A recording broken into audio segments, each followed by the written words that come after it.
Yo mga idol, kamusta? Sports Talk PH nga pala. Ang pagkulap sa weigh-in. Pag-usapan natin yan mga idol. Ngunit bago ang lahat ay huwag kakalimutang mag-subscribe at i-click ang notification bell button for more sports talk. So sa naganap nga po na official and final weigh-in kanina para sa bigating event ng UFC bukas sa Las Vegas, Nevada, ay agaw eksena ang undercard ng 28 anyos na fighter na si Cameron Smotherman. Ito po ay dahil matapos niyang makuha ang tamang timbang sa bantamweight division, ay agad itong nag-collapse at nawalan ng malay sa mismong ibabaw ng stage. Ibig sabihin lang po nito na hinang-hina na si Smotherman sa pagbabawas ng timbang para lamang magtagumpay sa weigh-in.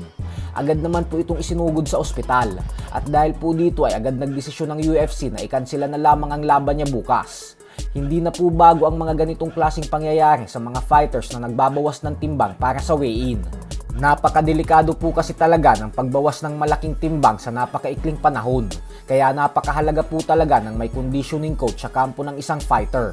Nang sa ganun ay may maggagabay at magbabantay sa tamang sistema ng pagbabawas ng timbang ng isang fighter. Kung atin pong matatandaan ay ang dahilan kung bakit nakansela ang dapat na world title defense ng Noy WBO Bantamweight Champion General Casimero kontra kay Paul Butler sa Dubai noong taong 2021 ay nang dahil din sa isinugod sa ospital si Casimero gawa ng nagkasakit ito sa kanyang tiyan. Nang dahil din sa pagbabawas ng husto ng timbang sa loob ng napakaikling panahon. At dahil wala silang conditioning coach at sapat na kaalaman sa sistema ng tamang proseso sa pagdadayet, kaya ito ang naging resulta.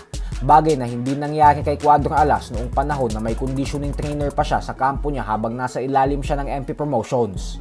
Yung pangalawa naman na pagkakansila ng laban niya kay Paul Butler sa United Kingdom nang dahil sa nahuli siyang gumagamit ng sauna sa live niya, ay mahigpit din po na ipinagbabawal ng British Boxing Commission ang paggamit ng sauna ng mga fighters para sa pagbawas ng timbang.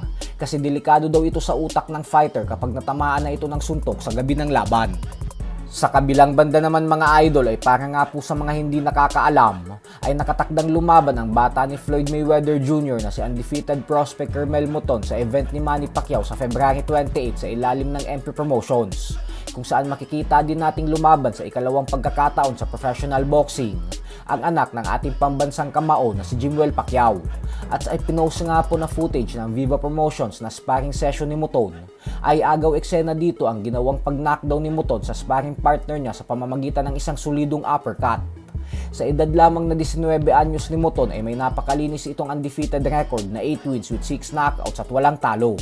Pero kahit baguhan pa lamang ito sa professional boxing, ay masikat na ito sa karamihang kampyon nang dahil sa nakikita nila na napakalaki ng potensyal nito at may future ito bilang top pound for pound fighter.